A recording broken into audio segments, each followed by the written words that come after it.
All right, so hello, my good friends. Doug Rumer here with the Lincoln List, and today I welcome you to another edition of Rumer Rants, which is self-explanatory.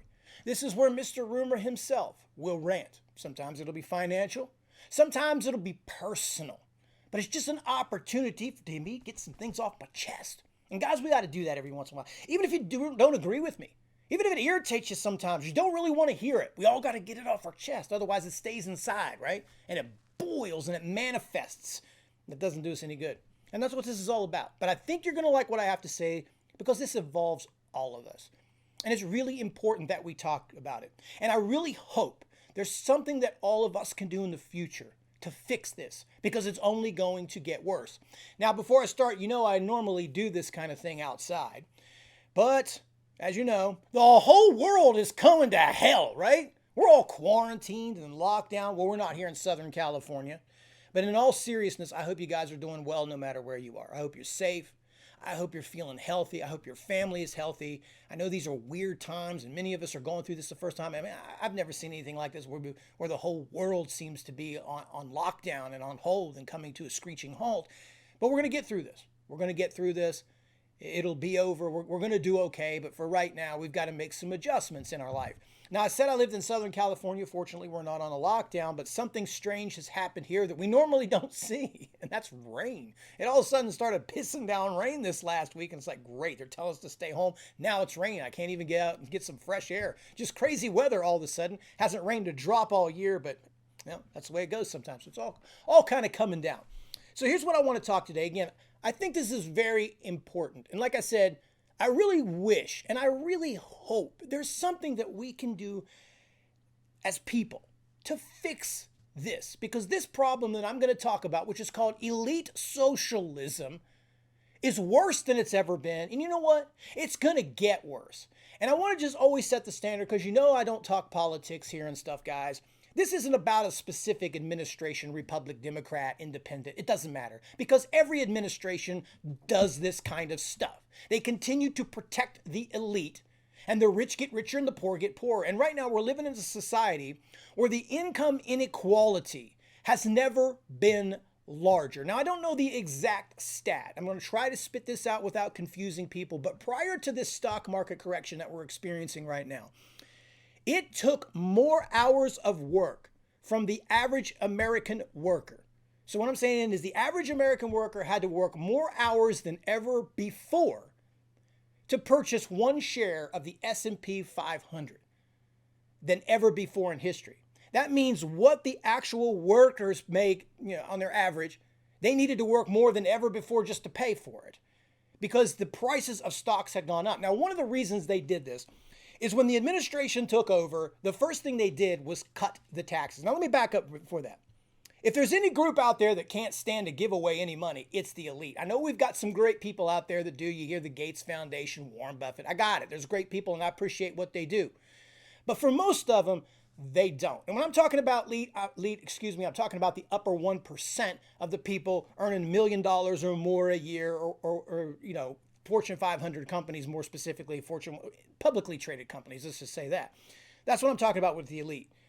Yes, they give some, but they're always under this heavily capitalist society where they feel because they make so much money, they are entitled to so much more, and that people that can't make as much money as they are just worthless second, third class citizens. Like we're all in the bottom of the Titanic. And to a degree, that's true. And the way they view those people in a large group, I'm not saying every one of them, there's some great billionaires out there, but I'm saying for the largest part of them, they look down on those people because it's their fault they're poor, not theirs. Now, I'm all for capitalism. You should be able to make as much as you want, and that's great. And you should always be able to do what you want with your money. However, when the shit hits the fan and you screwed up, you should be held accountable just like everyone else. You shouldn't be free from accountability. You shouldn't be able to do that. Now, here's what I'm talking about. When this administration took over, the first thing that they did was cut taxes for those elite in the attempts to get them to hire people, which in turn kind of worked. But for the most part, they took that extra money and they invested it into the stock market because super billionaires and super rich only buy three things. They buy real estate, artwork, and stocks. Sure, they have nice cars, but that's where they park a lot of their money. Real estate, artwork, stocks. So they buy all of these stocks. The Fed also lowers rates, which allows these Fortune 500 companies, I'm talking like the Boeings, the airlines, all these other companies, allows them to borrow money cheap to almost zero interest in some cases. And they use this money to buy back their stock. Now, what this creates, I'm not going to talk about finances here, but what this creates is it drives the stock price up, making it so expensive that normal people can't buy it anymore. And the average person is chasing it, or they don't have the value, so that income inequality is there. The earnings gap is there, and it's hard for them to actually invest. So as the market starts to get higher and higher and higher, it becomes more difficult for the average person to make money off of it. It just becomes an elite's paradise of income and dividends. That's what it is. I talked about this before in one of my rants where I said, if you're young and you don't get a correction or some sort of market crash, you're screwed. You need these in order to get back in. You need prices to come back in and interest rates to go to zero so you can start buying homes in markets that you couldn't. You need this.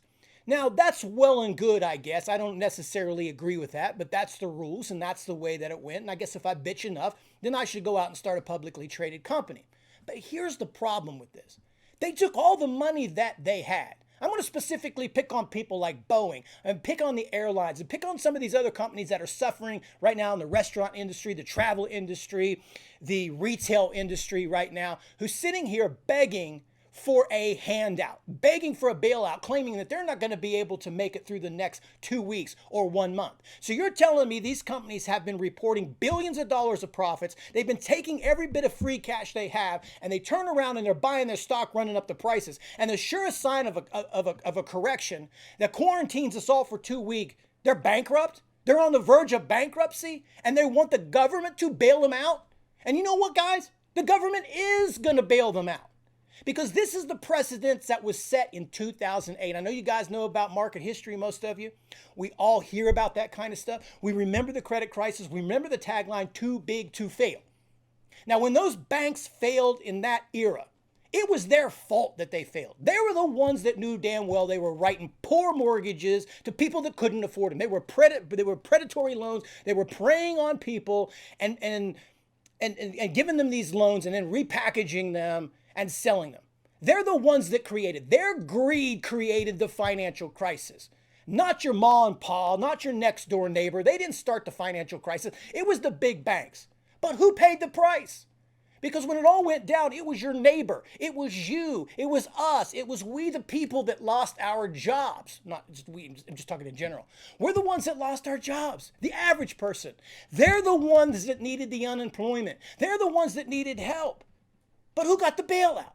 The bailout went to the banks, went to all of the banks that created the crisis because the country needed them. They needed the stability to keep riots from happening. Now, the precedents this obviously sets, I know you guys can see it, it's not hard, is that these companies now know they got nothing to lose. They can run rapid. They can commit crimes. So they do commit crimes, financial crimes.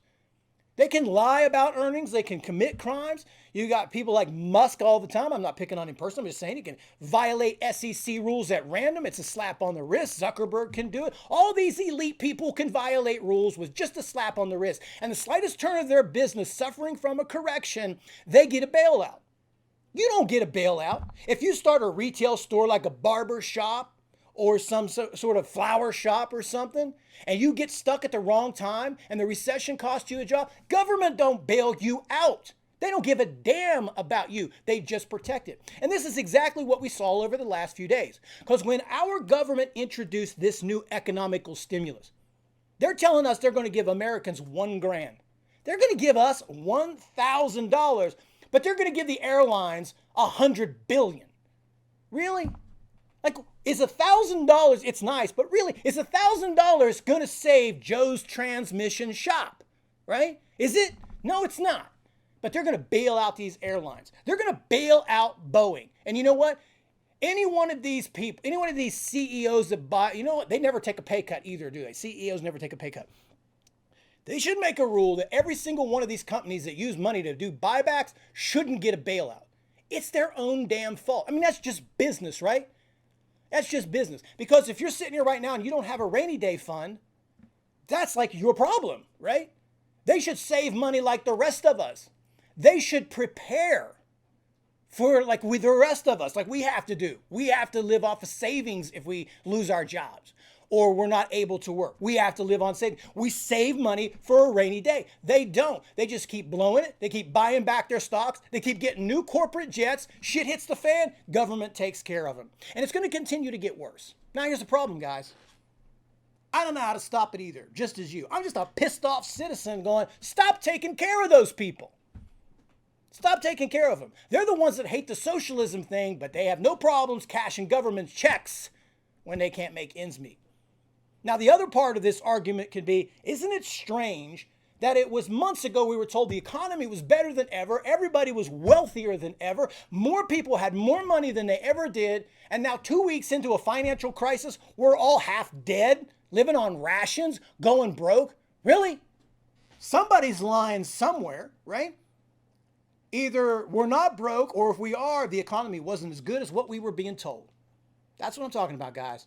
We're being lied to. And you know what? They're not even being good with it. They're just telling it right to our face. And we're just taking it. We're taking it right here in the kisser, man. It's awful. And that's my rant. I don't know what to say about it, guys. I don't know how to fix it. I wish we all could unite as a group and stand up for ourselves as people. And fight the powers that be, but I'm just afraid it's going to get worse. And it don't matter. If a Democrat gets the office, it's going to be the same way. They're going to take care of their supporters. They're going to take care of the elite. The rich is going to get richer, right? Don't matter who's in office. It's just the way our country has gone. And it's sad, man. It's really sad. So I'm going to leave it there, man. I really hope something changes. I hope some profit of help comes from somewhere that can make this better. Because we really need to fix this income inequality. It's not right. It's not right. We got to give everyone a fair shot at being successful. You know, we have to do that. And I hope you guys are doing well. I hope you're just getting through this the best that you can. My wishes go to you and your family. You know, I really hope you guys are going to be okay and everything is good. And you know what? We're going to pull through with it. That's my rant for today. Feel free to comment. Give me suggestions, tips, quarrels, curmudgeon. Let me know what you think about it, man. Chime in. Let's talk about this more. Until the next Rumors Rant, thanks for listening, guys. Take care.